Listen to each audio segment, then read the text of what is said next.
There we go. We are live there. Instagram sometimes wants to go. Sometimes. There it goes. Perfect. Okay. We are live everywhere. All right. Well, hello, everyone. Thank you for joining us today at the Antigravity Wellness podcast. I am Dr. Nicole Smith, and I'm joined today by Tatiana. Hi. So she is the owner of Regenerative, which is a aesthetic clinic that she runs in Kennewick, Washington. She's a nurse who's working on her doctorate to be a nurse practitioner. She's almost done. Almost. She's surviving so far. So I'm so excited to bring her on today. We're going to talk about skin health and how that relates to your midlife transition in women's health, because it is the end organ. So if we can see something happening on the skin, we know that there's something going on underneath the skin that needs to be addressed. So she's one of our experts in this and has been working in this field for a while. So I'm really excited to talk to her. Yeah. So tell us a little bit more about your journey from the nurse to the DMP to into this world of skincare. And so it's kind of been a journey. I've been an RN for 15 years. And my journey to getting higher education has really only been within the last 3 to 4 years. When I first started off as an RN, I didn't know all of the possibilities that we have in this field. And I became a mom, have little children, that kind of thing. Now that they're older and I have the ability to look into more opportunities for nursing and how we can elevate not only ourselves, but the health of our community in those realms that we're able to, that led me into this journey of like, okay, now I have my bachelor's, now I'm getting my master's. What can I go from and do from there? As a nurse practitioner, I feel like I can go ahead and provide the quality care that I want to give to my patients and my clients when they come in and sit with me.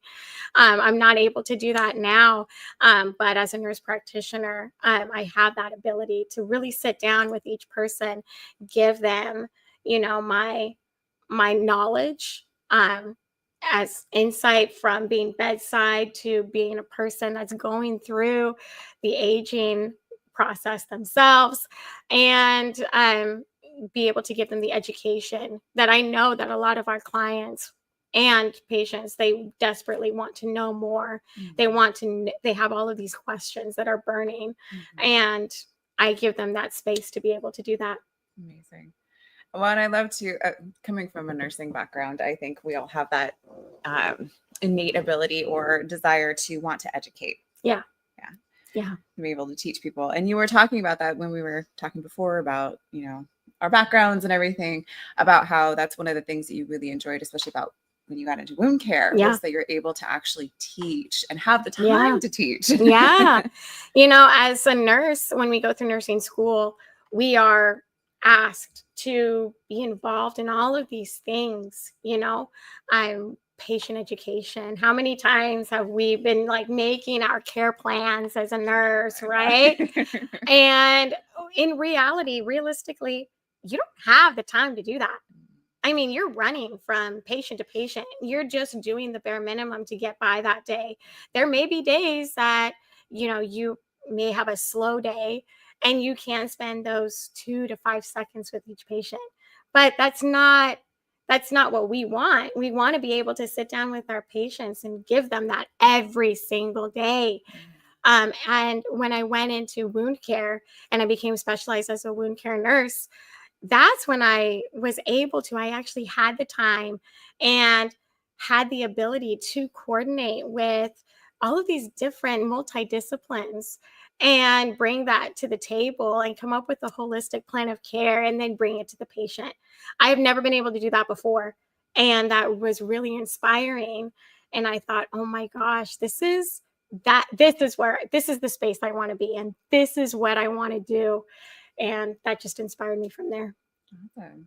So tell us more about your private practice that you're running right now. Yeah. So just as a disclaimer, as a nurse, I need a medical director to run my practice. I just want to give that out as a disclaimer. So legally, I do have a medical director. As a nurse practitioner, I won't need that, but I'm not there yet. So together with that person who is overseeing me, I am able to go ahead and provide in a safe environment neurotoxin. Everybody knows it as Botox, right? But it is neurotoxin, and fillers and biostimulators and vitamin therapy. And it's more than just aesthetics that I provide to my clients. I also provide that wellness aspect that I think most of the population now is looking at. We're not just looking at the aesthetic part of how can I look pretty on a budget. Right. We're looking at the long term. Okay, I want to also feel good on the inside. And I think people are making that connection between feeling good on the inside and being healthy, and how that translates into, that aesthetic look that they're trying to achieve. Absolutely. Yeah. So what inspired you to start doing that? Funny that you say that. That's a good question. Wound care really was the jumping off point to that.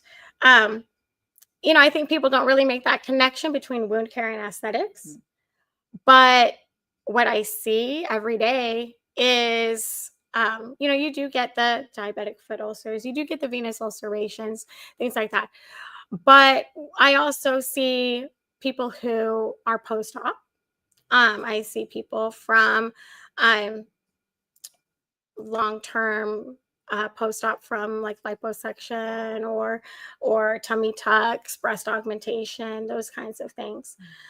And that I was able to ask those questions to the surgeons and dermatologists and plastic surgeons, and all of those questions of tell me from your perspective the epidermis and the dermis and all of those things, the muscles that are underneath there, and as well as the wound care providers that I work with, and getting that knowledge more. I feel like I've just been a sponge of like, wow, this is so amazing. And jumping off from just those chronic wounds to this also translates into aesthetics, because it truly is interesting to think about that. If you things as simple as your collagen helps to create a beautiful epidermis and dermis, right? You need the vitamin C to make the collagen, to make those cross links. What about zinc? Zinc also, coordinates with the neurotoxin to make it more effective. Like, all of these little things that I just picked up and learned about along the way that I've really translated from wound care to aesthetics in that way. And, you need the vitamin C and the zinc and the selenium to help your body regenerate and grow and heal wounds. We also need that in the aesthetic space too, but in a different way. Yeah. So it's been cool to learn about it. Yeah, that's awesome. Yeah. I remember, some things from working on the floor and with wound care nurses and things like that. And it always came hand in hand with nutrition. Always had a dietary consult, because if we have wounds, we need to address the nutritional things. And you just addressing those types of things like, and protein, zinc, and all the things that we need to, in order to, and the vitamin C to regenerate the skin and make sure we have those things addressed. And that's one of my main things is, diet is, in the hospital, it's prescription. It is. Like, we can't feed the patient until we have that. That diet order. Absolutely. Yeah. So it's definitely vital too. And that's that inside out thing. So, so that's interesting. So talk to us a little bit about what types of things that you can think of that when we see something happening on the outside, what can that indicate on the inside? And more specifically, like, let's start with something basic, like wrinkles. Like fine lines and wrinkles as we age. Oh, that may be basic to you. It's actually not basic. So as we age, we lose. There could be a multitude of reasons why we form wrinkles. It could be from long-term sun damage. It could be from repetitive muscle movement, like squinting. You know, the angry face that people always are trying to make, you know, like they're not really angry, but they're concentrating really hard. It could be from dehydration. It could be from, you know, just there's a lot of reasons why. And I think that's the reason why treating them should be a holistic approach. Really finding out, you know, what it is. Are you somebody that works in the sun a lot, or is outside a lot, or tans a lot? You know, let's start off with repairing that skin barrier first, getting more hydration in you. And that in hand will also help when I place that neurotoxin to have that smooth look on the outside that you're trying to achieve. So I like to ask a lot of questions like, okay, so are you somebody who, I don't know, lifts weights a lot and you're just like concentrating really hard? Okay, that's different. I'm going to approach it different than somebody who is like comes from Las Vegas and loves to be out in the sun all day. Okay, we have two different approaches here. Something simple though, B12. Yeah. Okay. Tell us about that. So, interesting. People who are lacking B12, they have hair that is thinner, falls out more. Their skin texture and laxity is decreased. And it's vital as women when we're going through our monthly hormonal changes. An indicator of low B12 is that you just get random acne that is not linked with your hormone cycle in the month. So that, you said wrinkles. I think the lack of B12, that's an easier one for me to pick up right away. Okay. Like, you can see the signs of that. Yeah. Yeah. Yeah, it's hard to turn off the diagnosing brain whenever you look at people. You're like, I'm looking at you and I'm diagnosing. I'm sorry. Yeah. Yeah. But also I can help you. Yeah, exactly. Yeah. Awesome. Okay. So let's go more into that. As we're in this, you know, we're talking about skin as a window into health. So what are some common signs that something deeper might be going on in the body? You talked about acne that comes on that's not associated with your hormone changes, the texture of your skin, fine lines and wrinkles and things like that. But what else could be going on that you could just look at somebody and say, okay, there's some things that we need to work on here? I think first thing that I always look at and I always ask, how do you feel? Do you feel fatigued? Do you feel tired all the time? Yes. You know, those are things that I ask pretty much every single patient. I sit down with them and I'm like, how do you feel? How do you feel on a normal day? Tell me. You know, do you feel tired all the time? Are you just moody? This is a safe space. So, you know, like, do you feel like you're going to rip somebody's head off constantly? Or do you feel like you're crying all the time? Like, those are things that would indicate to me, okay, let's talk about what are your vitamin D levels? Right? Are you getting sick all the time? Do you feel like you always have a snuffy like nose all the time? You know, just, and then I ask, when you brush your hair, do you notice that you have a lot more hair coming out of your head than normal? That's, you know, could be an indicator of low B12. When was the last time you had labs pulled? What does it show with your CBC? Let's look through that. Are you seeing some signs of anemia? Okay, well, folic acid and biotin would really help with that, or a B complex formulated with the vitamin C would really help with that. And then we go from there. If their desire is, you know, I want to just look glassy smooth, and I have some of those. Yeah, I just want to look glassy smooth. I don't want to move. I don't want to move, and that's fine. I love that. I'm here for that. I am totally here for that. I think just long term, I can fix that now. Long term, you're going to really want to have that be paired with health on the inside so that you have longevity with the treatments on the outside that I'm giving you. Now, how does the health of the individual affect the treatment? Like, so I've heard that things like with the Botox,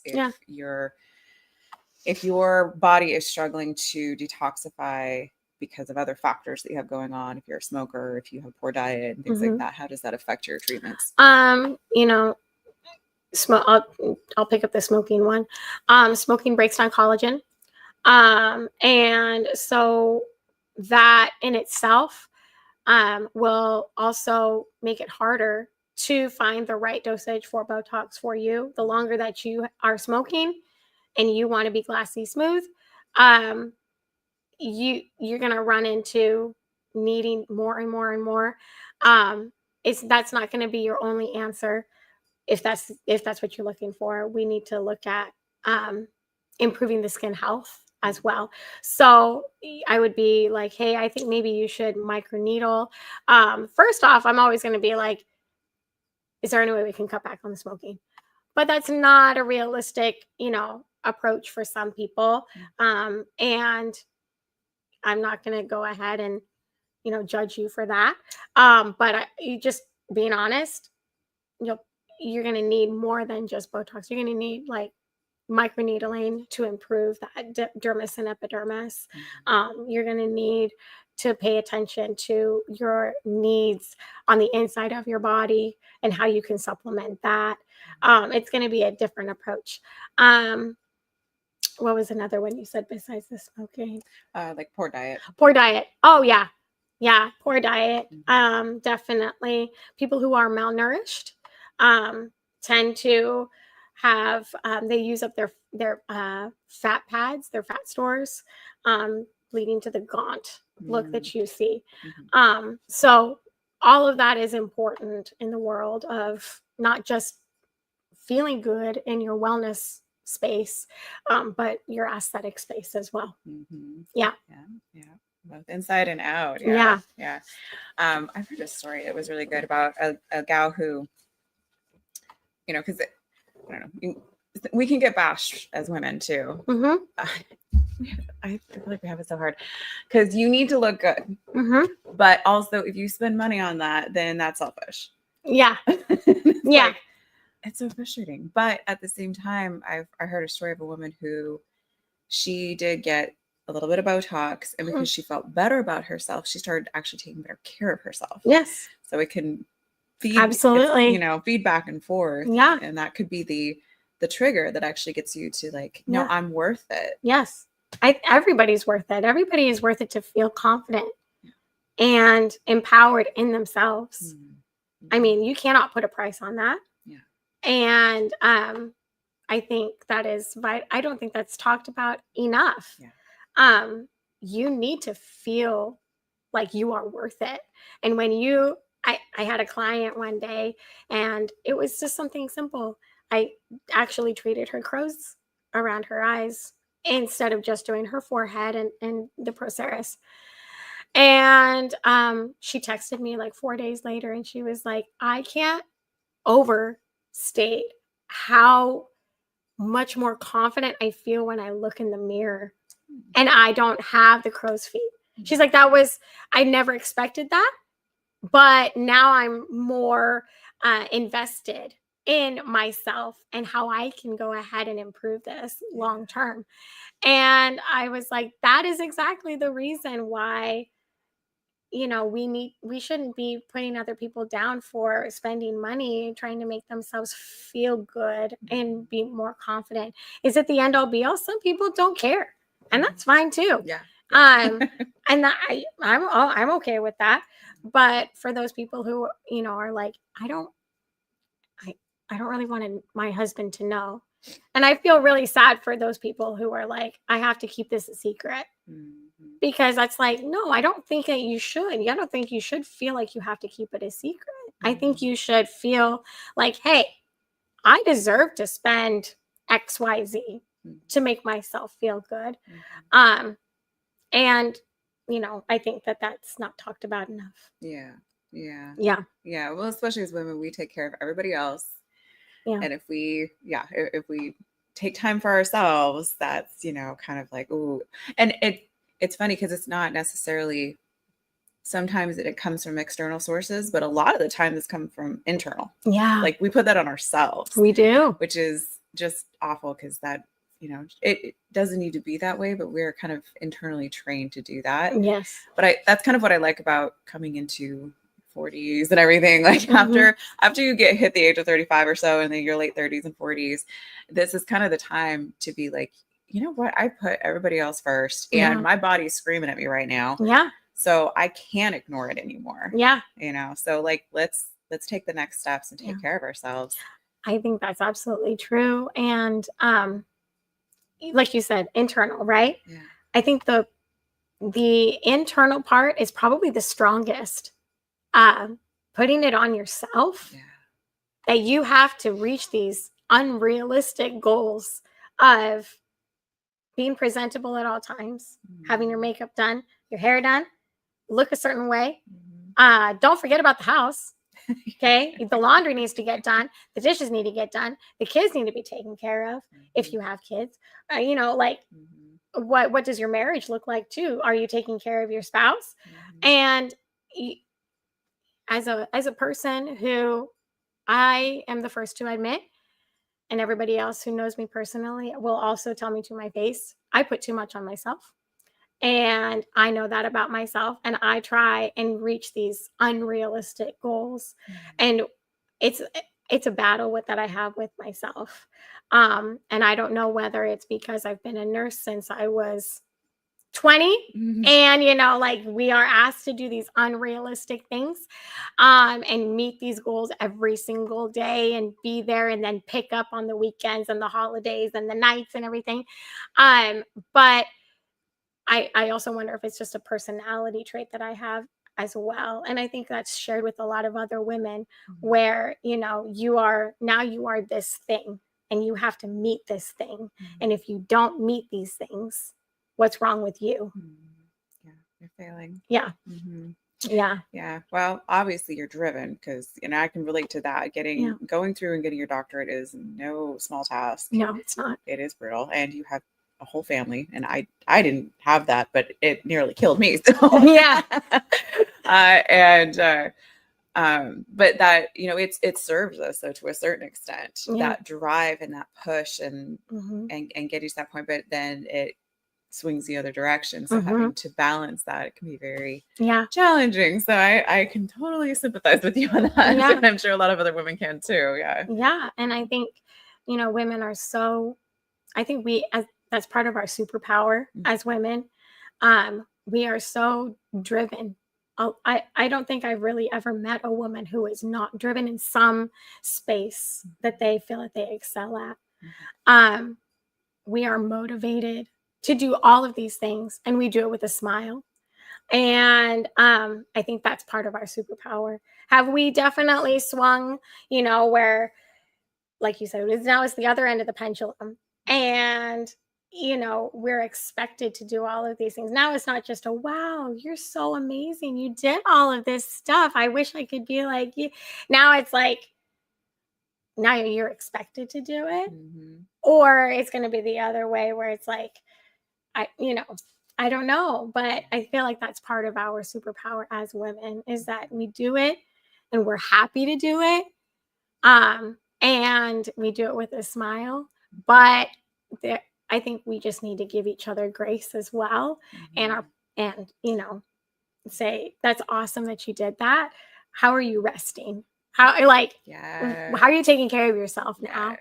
I don't think we ask that enough. Yeah. Like, that's super awesome that you fed your sourdough starter again for this third time this week. And you managed to not kill it. What are you doing to take care of yourself? Yes. Yeah. Yeah. Yeah. Recovering as hard as we go. So yeah. Well, and going into taking care of your skin and everything too. I think that I didn't do the best job of it. I tried to stay out of the sun because I'm redhead. My mom was from Southern California, and she would put baby oil on herself and lay on the roof. Right. when yeah. She was a teenager. Yeah. So that was the thing to do. Yeah. And she, even with that, she still looks pretty good. She's in her 60s and she looks great. So some good genetics there. But again, coming back into the now is the time to kind of reprioritize and think about that, and how do we Mhm. take care of ourselves, and taking the time to make sure that we are prioritizing ourselves a little bit more, even if we Mhm. do get some pushback either internally or Yeah. externally. Something just sparked when you said that. Interestingly, people who are more stressed or sicker, they actually burn their Botox off faster. Mm, Um, high stress times, mhm, those kinds of things. mhm, So it really does benefit you to take the time to disconnect and to repair yourself. mhm. Not only will your mental and your, just your whole psyche will feel better, it helps with the aesthetics as well. Yeah, Yeah. yeah. Then you're not spending as much money because you don't burn through it so Right? Right? fast. Yeah. Yeah. All right. So we talked about that. Oh, okay. So there's a lot of stigma or misconception around things like Botox and fillers. How do you approach that with your clients? And I'll preface this with saying, we kind of talked about a little bit about, you know, people who have that lower opinion of like, oh, don't do that, or it's selfish, Yeah. or even like my husband in particular, he doesn't like how it looks. Yeah. So I got a little bit of Botox once, and it was like, I don't know, 15 units. Oh, wow, that's I like know, right? nothing. Yeah, it Yeah. was nothing. That's like nothing. It was nothing. And but he still was like, what'd you do? Yeah. And I'm like, Yeah. I actually, and the funny thing, it was a side effect of it that I noticed, but I've had patients who've had chronic migraines and have Mhm. used it for treatment, Mhm. and it really, really helps. Yeah. I actually felt a little less stressed. I'm like, I Yeah. can't make the face that like triggers that Yeah. whole emotional roller Yeah. coaster of like, Isn't that I'm funny? stressed out. Yeah. Yeah. I do the same. That's why I put so much in my glabella, because I got two little boys, and I'm like, sometimes it just isn't worth making the face. Yeah. Yeah. Yeah. Yeah. Well, and it's that psychology thing too. Like if you smile, you can't help but be happier. And if Mhm. you can't frown, Yeah. Then why are you so angry? right? Yeah. Or upset or Yeah. whatever it is. So, yeah. So, anyways, how do you approach that with people? Um. Okay. So I'll start off with, we talked a lot about Botox. I'll talk about the fillers. Um. I think people have stigmatized what filler would look like. Mm-hmm. The Um. extreme version of yeah. Yeah, and social media plays a big part into that, right? If you opened up Instagram, and I mean, you go ahead and put in a search bar like filler, comma, lips, right? What are you going to come up with? Which is crazy. I mean, you're going to come up with, um, the extremes, and you come up with the extremes because that's, it's sort of like, the news, right? Why are you going to go ahead and pay attention to the softer things? You want the big, uh, Mhm. banner, and all of those kinds of things. So you're going to pay attention to the extreme more. Um, it takes a lot. I have a lot of clients that come in and are like, but I don't want to look like that. Mhm. And I have to sit down with them and be like, if you if that's your end goal, that's going to take a lot of time to get there. It doesn't happen overnight. It doesn't happen in one session, and it doesn't only happen with one syringe. Like it's going to, don't worry, because it's not going to happen today, Yeah. right?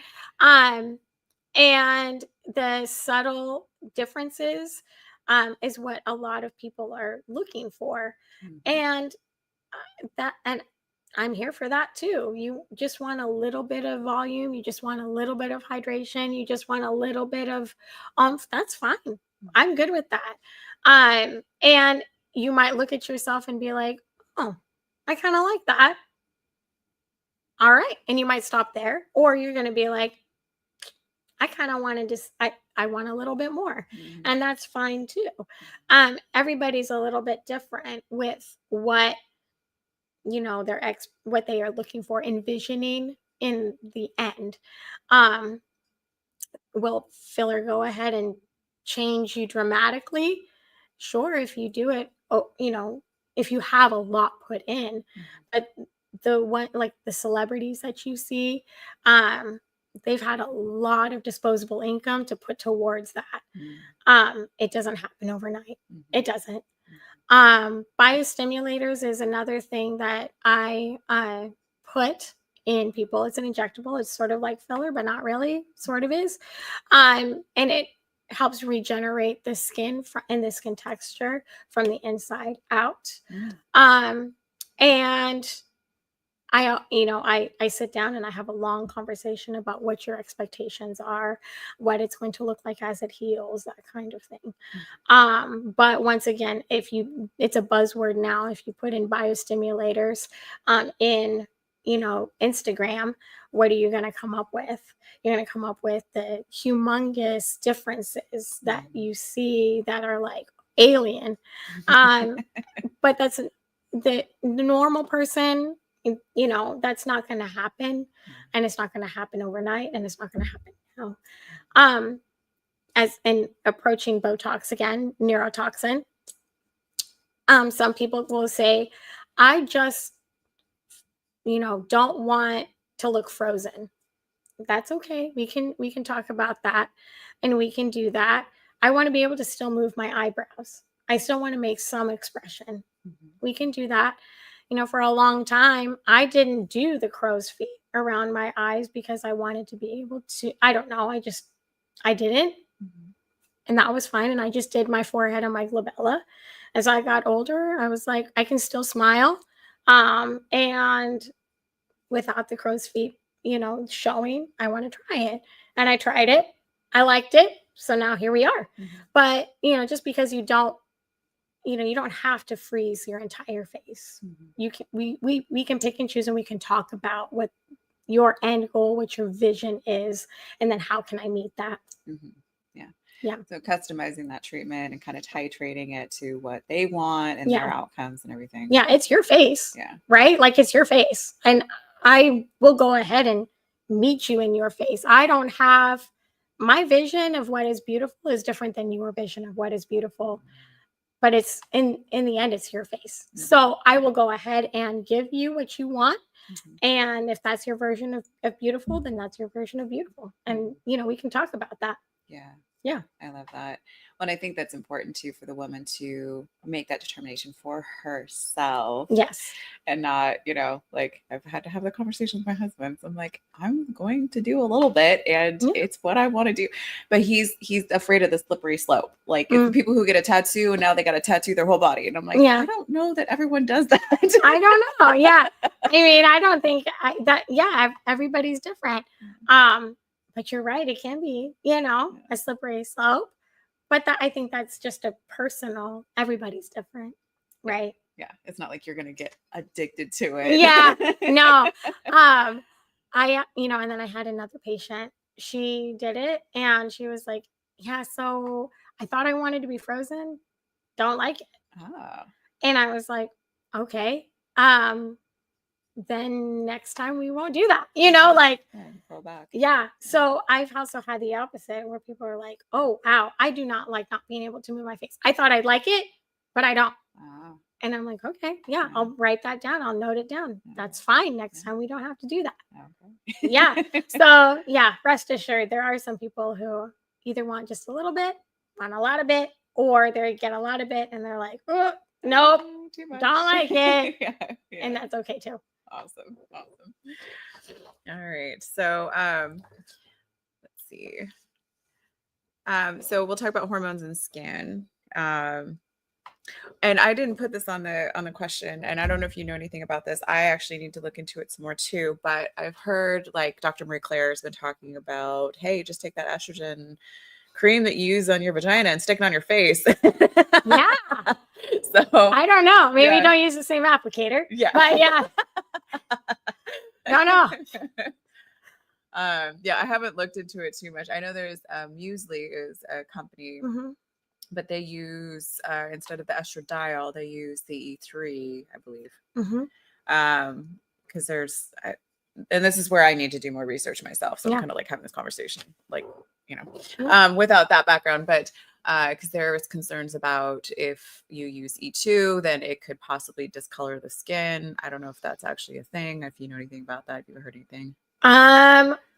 So I will go ahead and say, full disclosure, I am not a hormone specialist.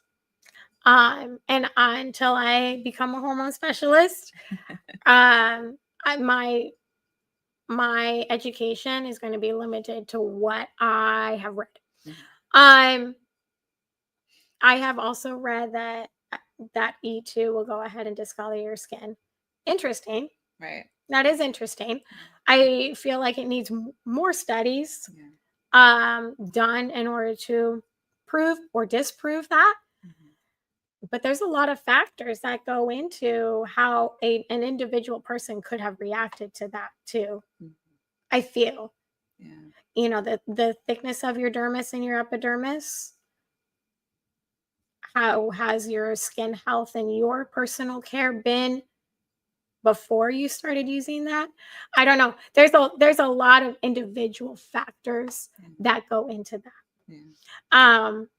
But that one thing that is not disputable, as we age, our hormones do change, and our hormone needs change as well.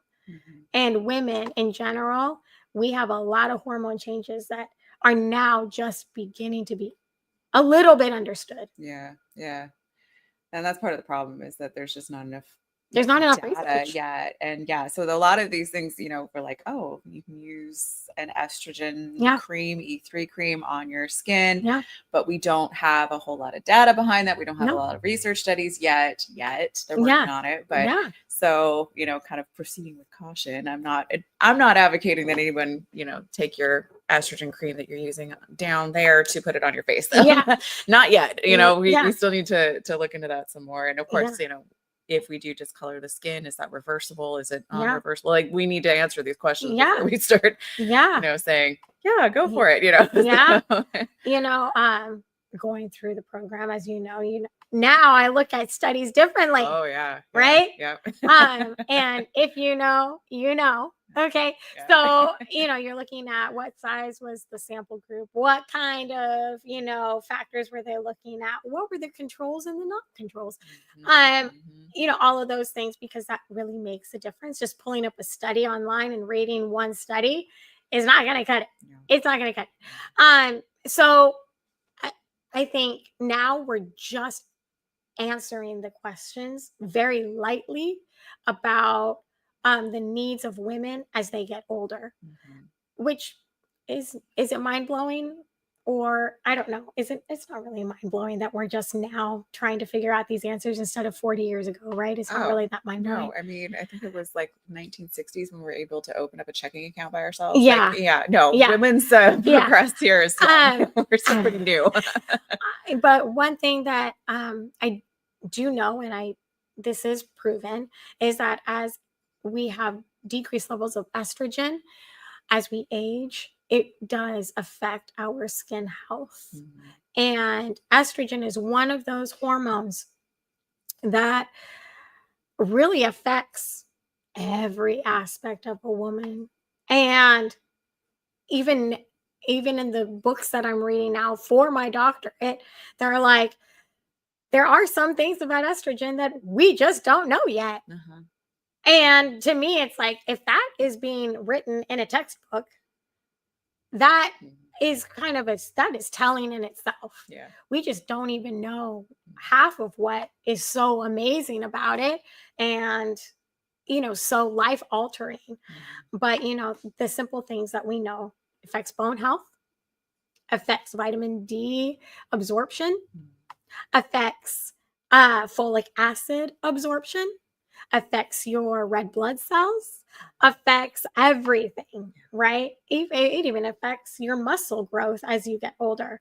So, those are just the low-hanging fruit that estrogen has a play in. And can we translate that to the skin? Sure, we can. There are some things, right? Like folic acid and good red blood cell, which means good blood flow to the skin. So there are some things that we can just translate and kind of like, okay, we can assume that if you are not balanced right, the effects are going to show in your skin as well. Mm-hmm. Yeah. Yeah, absolutely. Yeah. That, like we said, end organ, and there are estrogen receptors in the skin. So. Yes. Yes. Yeah. Yep. Definitely makes a difference. So, so how can aesthetic services complement medical or hormonal care for midlife women? Well, we kind of answered a little bit about that already. With the hormones, I think pairing with a hormone specialist for those women that are going through changes as we get older, and pairing that with aesthetics is going to be super key. So that you can have those long-term effects that you're looking for, not just the instant. As I think now we've gotten to a place where instant is not going to cut it anymore. We want to see the value for the money that we're putting down. How can I extend this so that it's worth it to me? Dropping, $300 or $400 and you feel good for a week, that's not going to cut it. You want to feel good for a while, and you want your aesthetic treatments that you're getting to last longer. So let's optimize that. Let's optimize it and come together with pairing with hormones specialists, and making sure that we are even beyond the hormone, just feeling good and being healthy on the inside to go ahead and extend the effects of those treatments. I think that's going to be that is key. And I can't know everything. So I'm not somebody who's also like, I know everything and I don't need help. I think as I've gotten older and been in healthcare longer, I feel, and this is something that I've heard many, many other nurses say, the longer that I've been a nurse and the longer I've been in healthcare, the less I know. Yeah. Right? That's just kind of one of those things that you first start off and you're like, I know everything. Right? And then you're like here after 10 years and you're like, oh my God, I don't know anything. Right? There's so much.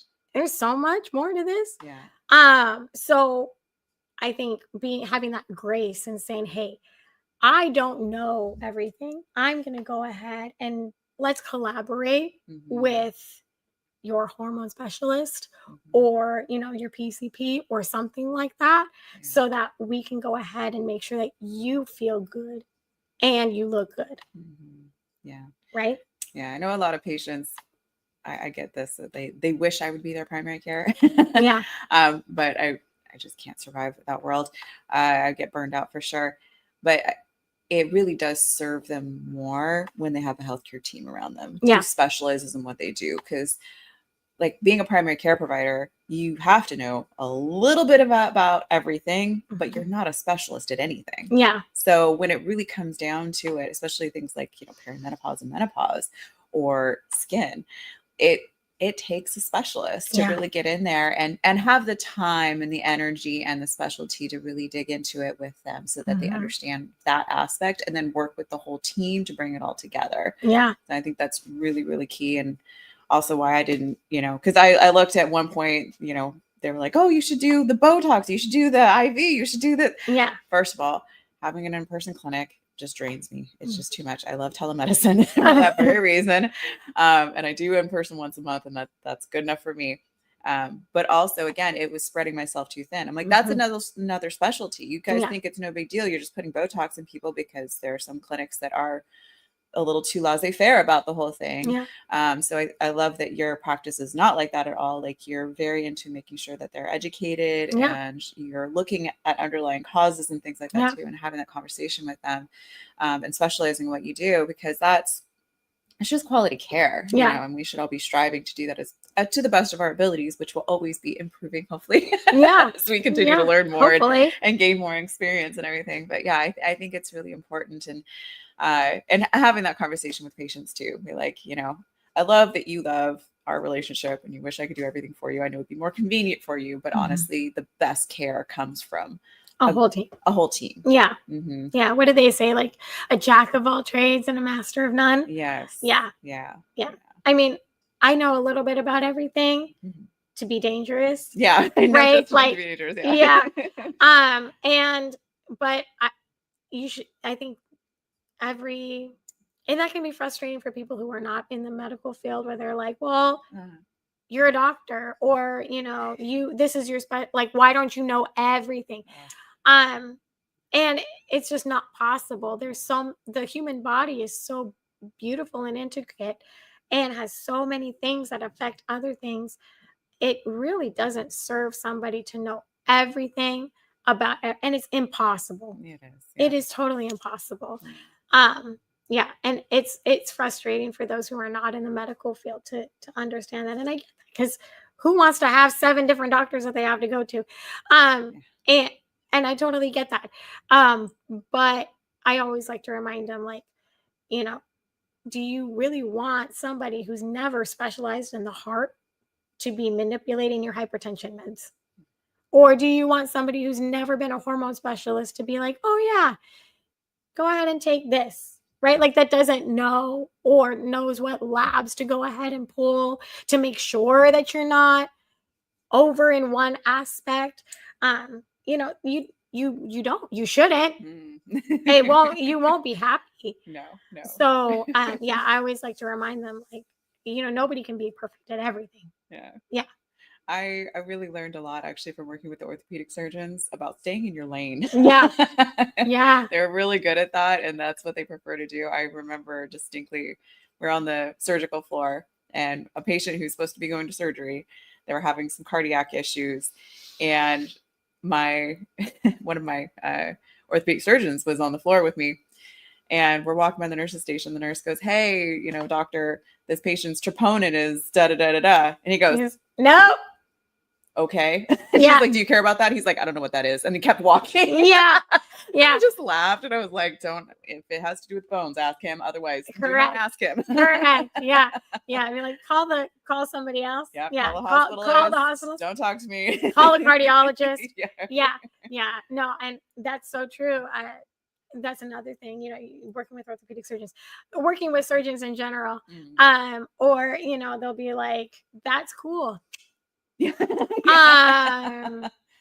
Have you tried talking to the hospitalist? Yeah. And just because my thing says MD does not mean I cover the whole body. Yeah. No, that's so true. Yeah, I love those guys. I do miss them. All right, so tell us what's been the most rewarding and most challenging part of running your own practice. Okay, so I should probably end with a good note. So I'm going to do with, like, challenging first. Challenging, and I'm sure you're going to empathize with a lot of this. Starting off new and being humbled so often, that has been super challenging. As nurses, I don't know very much about business. Never taught us that. I was never taught that. No. So I'm constantly feeling stupid in that aspect of just simple things that I've never had to deal with before, never ran a business before. And you don't think about it until it happens. Simple story that I think you'll probably appreciate. I didn't know that I should have certain amounts of denominations to have change for cash. Didn't know that. Yeah. And somebody who's been running a business for a long time was like, "Yeah, like, you need this many ones, this many fives, this many tens, this many." And I was like, I don't exchange money. I Never done that. Tell me to put an IV in you, I'm good. I don't know. I did not know about that. Or, like, me having to go ahead and get a business credit card and thinking, why isn't this showing up in my app? That's really weird. Who do I call for that? Or, like, looking at, lease for buildings, that in itself, does anybody know what a triple N is? Because they don't teach you that in nursing school. I didn't know what that was. And so you're constantly just learning something new and trying to not sound inadequate or uneducated. in that aspect when you're talking with other professionals who know that. That's been super challenging. Another thing that's challenging is, I'm a one person show. So I do all of my own marketing, all of the social media, making appointments, calling patients back, making follow-up appointments, answering questions, all of those things that usually, as I work in a clinic, I'd have a secretary do some of that. Mm-hmm. I'd have a marketing team do some of that. And, a website would already have been built for me, but I built it, so it's all that part has been challenging. And another challenging part has been reaching out with other businesses. Sometimes, they won't call you back, or they won't reach out with you, or they don't want to talk with you because you're not there yet. You just started off, you don't have a lot of clientele yet. Are you really worth it to them? And I kind of see it from their point of view, where they're like, am I going to go ahead and spend the energy and the time with something that it just started off and doesn't have a lot of clientele yet? Mm-hmm. So you have to do a little proving of yourself before you actually are able to step into that realm of being respected, I guess. That's how it feels to me. Whether that's true or not, I don't know, but I feel like I'm still in that proving myself phase before I am in that realm of being respected. That's been challenging. What has been rewarding? I have made a lot of good connections with other businesses in the Tri-Cities and business owners who are just as dedicated to improving the health of our community. That has been very rewarding. They may not be nurses, they may not be in the medical field, but they know that they want to improve the health of the community in some way, through fitness, through whatever, and them being like, thank you so much for wanting to also improve. We can do this together. We can go ahead and be a team and give our clients that full service that they have not been able to receive before. That to me has been really awesome. And I've been able to meet so many cool people, and so many people that have been so grateful that they are able to, like, hey, this is what I've been kind of looking for, and improving the health of those people individually. That's been awesome. Yeah. That's been rewarding. Yeah, for sure. Yeah, similar. Yeah. Yes. Yeah, definitely trials and tribulations, but also very rewarding and able to, and you brought it up before too, of being able to practice in your full capacity. Mm-hmm. And that's something that I noticed even being a nurse practitioner, which I've been doing this for 7 years now. I always had that dream of, when I became a nurse practitioner, the reason why I wanted to do that was, the end degree, and to be able to fully to the fullest capacity of my specialty, my nursing career, and my abilities and my education to help my patients. Mm-hmm. And working within a system that really gets nerfed, basically. Like, it doesn't happen. You do not have the capacity to do that. Insurance has something to do with that, but also just the administration and restrictions there and everything. So there's that frustration, and I have them to thank for the fact that I opened up my own business and I'm continuing to do this, because I would never have got the gumption to do this otherwise. Yeah. It's hard. It is hard. This is so hard. Yeah. And I don't think people, like staying up late to do, to make posts on a calendar that's going to, do it automated for you. Mm-hmm. I never thought I'd be doing that. And that takes up like my entire day. Mm-hmm. And that being like, that's work.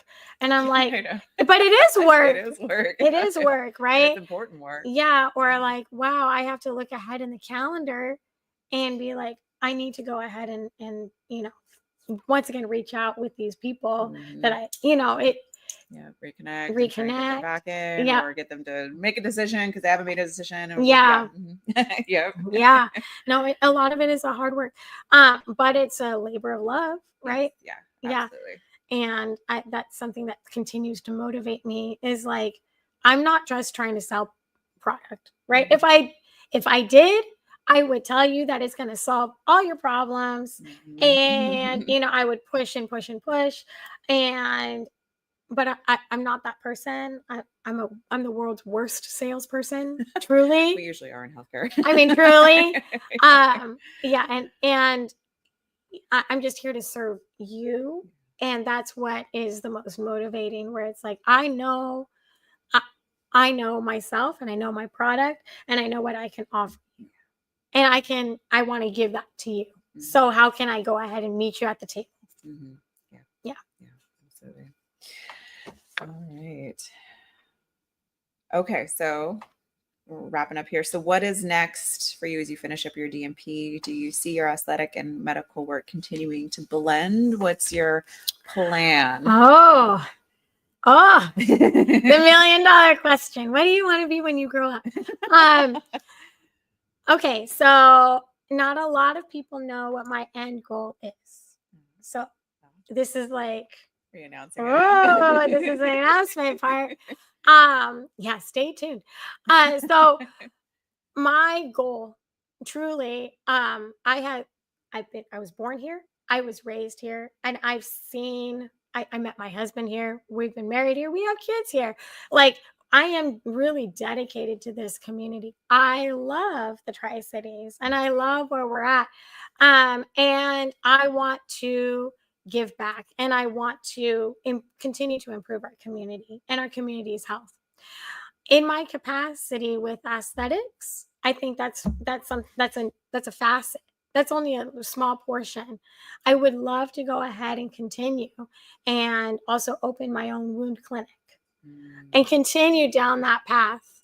We have so many needs in the Tri-Cities that are not being met, and continuing to make those connections with, and as a nurse practitioner in that capacity, with home health or social services, things like that, where that's untapped potential that we have not been able to really harness. And yes, I am specializing in family practice.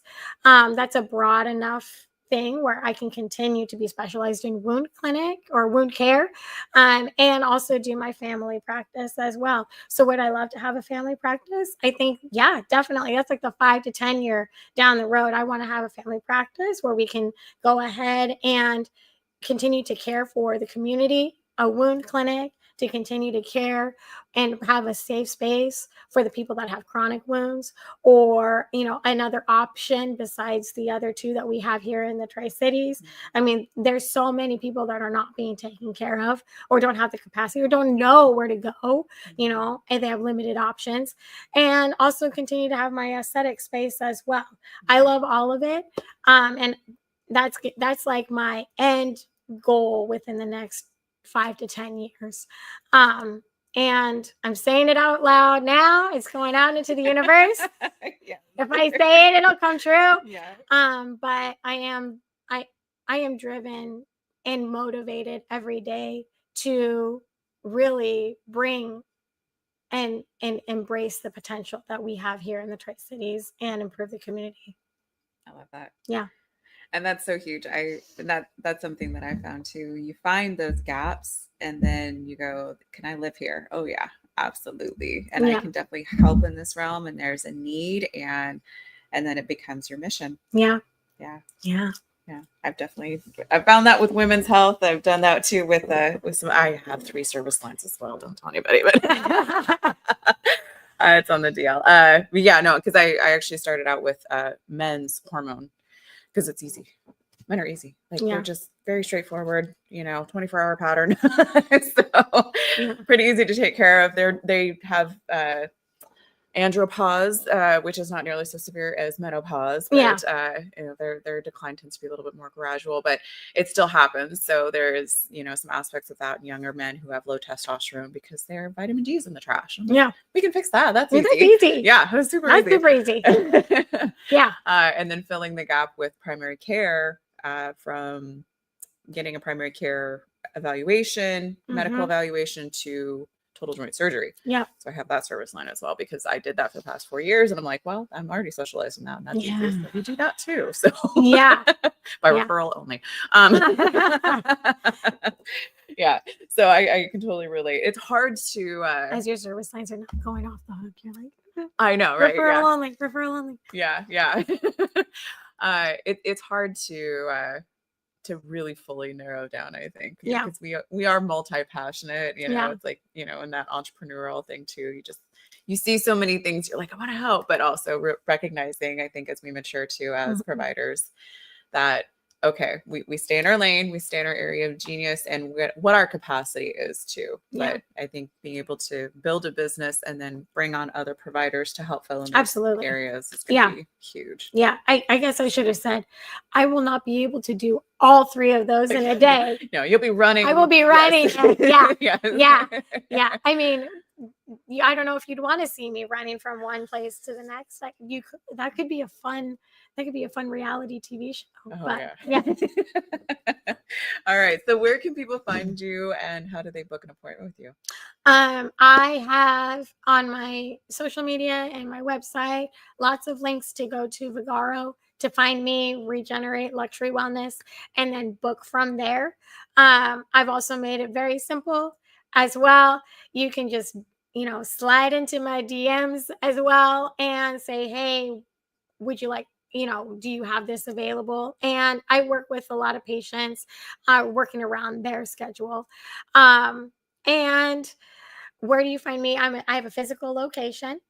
The address is listed on my website, and I think also on my social media, but it is 3617 Plaza Way, Suite H in Kennewick, Washington, 99238. I am in the strip mall to make it easy for people who don't know addresses like me.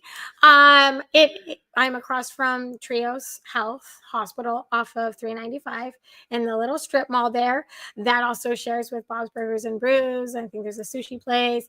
And I'm behind the nail salon, and you enter the door that faces the main street. And then I'll always remind new patients, hey, this is where it is. If you get lost, call me. And like I said, my services, I do neurotoxin, filler, biostimulator, and vitamin therapy. And I also go ahead and do several pop-up events during the month as well. And I always announce those. So definitely keep a watch on social media, mostly Facebook and Instagram, where I go ahead and post those events. And they are at physical locations around the Tri-Cities several times a month. So I'm here, there, and everywhere. Yeah. And also, I just thought of this. You talking about pop-ups. Do you do like home parties? Yes, I do. And new wave. Okay. I've actually been asked recently, do you do like spa vitamin therapy days at a home? And I was like, yes, I can. Definitely. Very interesting. So yeah, I mean, we can talk about what you would like at a home party and then go from there. But yes, I do it all. Awesome. Yeah. Wonderful. Well, what message would you like to leave with women? Oh, she gave me questions before today. So I actually had this down because I didn't think I was going to remember it. And I didn't. So I'm going to read this. A powerful message that I want every woman to know and about herself and her skin. Because, your skin is a reflection of the inside. Your skin is a living, breathing reflection of your overall wellness. It's not a measure of your worth. I would love everyone to know that it is not a measure of your worth. Okay. It is just a reflection of your overall wellness. And I think it's because we are taught subconsciously or consciously, you know, that when you look in the mirror, you always look at yourself with a lens of flaw and how you can correct that.